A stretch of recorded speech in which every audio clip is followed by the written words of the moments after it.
ઝાલોદ તાલુકાના ગ્રુપ ગ્રામ પંચાયત મીરાખેડી વિસ્તારમાં આવેલ વસ્તી પગાર કેન્દ્ર અને વસ્તી પ્રાથમિક શાળામાં આઝાદી પછી જે શાળાની બિલ્ડિંગ બનાવવામાં આવેલ હતી તે બાદ જર્જરિત શાળાના કારણે અનેક બાળકો અને ખુદ જાતે શિક્ષકો પણ સતના પોપડા કરતા ઘાયલ થયેલ હતા। અમે અનેક રજૂઆતો અને અનેક આવેદનો આપવા બાદ 3 માળની 12 ઓરડાવાળી શાળા મંજૂર કરવામાં આવી અને હાલ જે કોન્ટ્રાક્ટર છે એના દ્વારા હલકી કક્ષા હલકી ગુણવત્તાનો માલ સામાન વાપરી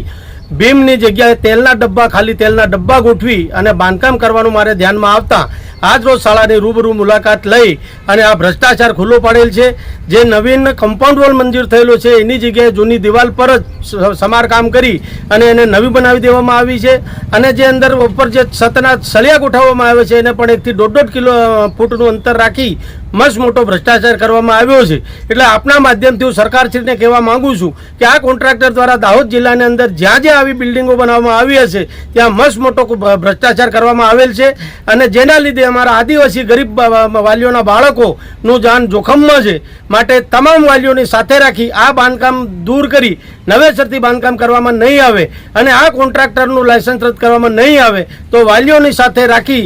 આવેદનપત્રો આપી ઉગ્ર આંદોલન કરવામાં આવશે। મુકેશભાઈ ડાંગી।